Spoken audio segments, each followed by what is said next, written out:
I want to just take quick, comments in from Ashutosh as well as Mr. Mukhopadhyay before I close, and Mr. Ragi, 30 seconds each.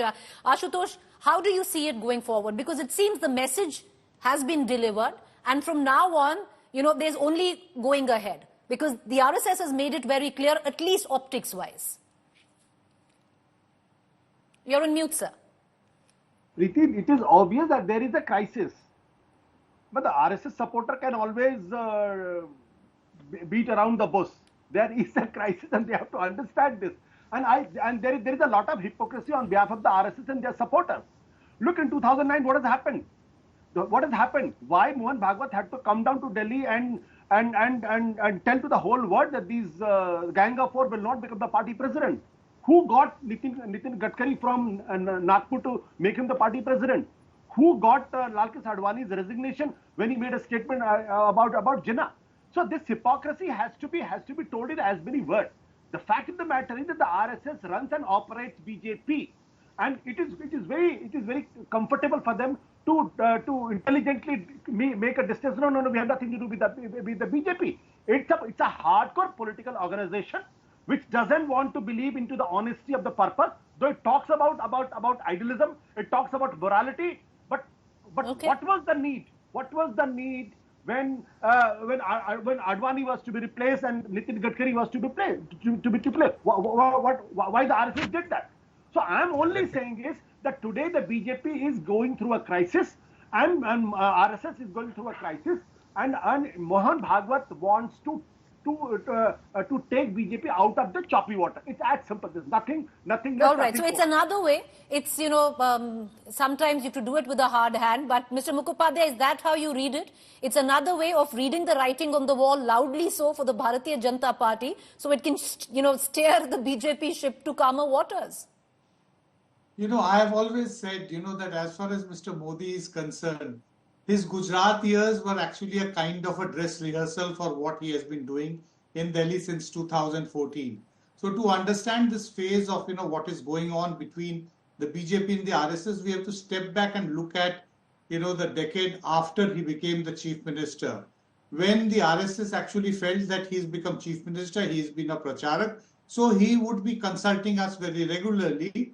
But Mr. Modi was very clear that he is not going to be consulting on matters of governance with the RSS. It actually led to a fairly bitter controversy and a contest between the RSS and the BJP there. And finally, Mr. Modi went up to the leadership, and the head of the RSS in Gujarat was transferred out of there, and the RSS had absolutely no role to play. Mr. Modi had the popularity in Gujarat to win elections on his own along with his organization. So I guess that is what is going to happen now. Nadda has already declared that the BJP is going to function as an autonomous unit. The RSS has nothing to do with it. So the idea is that the BJP thinks under Mr. Modi that they are competent enough to be able to fight their own electoral battles, and they do not need any support from the RSS. And I guess that is what is going to happen. Unless, of course, Mr. Modi goes and actually changes tack and then say, no, the RSS and BJP must work together like they have done in several states. Madhya Pradesh, for instance, very well pointed out by Mr. Ragi. All right. Professor Ragi, do you concur with Nilanjan Mukhopadhyay, what he says? Let me tell you that RSS time and again has repeatedly said that it doesn't interfere with the system of the governance or mechanism of the governance at all. Yes, on ideological issue, when you found that Advani was crossing the limits, Lakshman Rekha, it intervened. So that cannot be compared with what is happening today.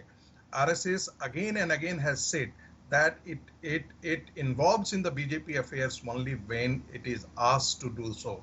Secondly, there is an institutional and a structural mechanism between the RSS and the BJP. The Akhil Bharatiya Pratinidhi Sabha is organized, where the BJP representative is always there. There is a coordination committee. There is a coordination appointed man appointed by the RSS. Like today, Arunji is the person who is from Sah Sarkarwa of the RSS, who looks after that. There is a coordinator. I don't think that there is too much to be read into it. Okay. And Asutosh, my friend, don't dig up crisis in the RSS or the BJP. You are not going to find, because the ideological coordinates and ideological foundations of the RSS and the BJP are the same. And obviously, I think that you should celebrate it. That the BJP, RSS is not interfering into the matter of the governance. Rahul Gandhi, your good friend, is always talking about that the RSS interferes in the working of the government. Now, today you are saying that, you know.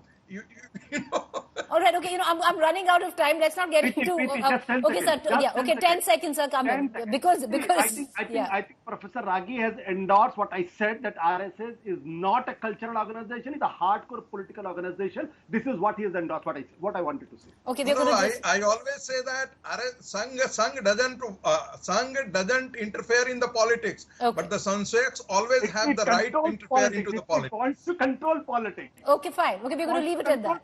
We're going to leave it at that, because as someone who follows Indian politics, I think our viewers would be very intrigued on what's going on in the last 1 week, because you had Mr. Bhagwat come out and say what he did, and then there seemed to be from the RSS word coming out that he really didn't mean to take any or speak of the Prime Minister in any way at all. But then you've had today and Indresh Kumar possibly echo the same sentiment. You've had write-ups in the organizer, which is seen as the mouthpiece of the RSS. So one does wonder, which feeds the grapevine with what we've been talking about. But we look ahead and see how this relationship develops in days to come. Appreciate all four gentlemen for joining us. Thank you there.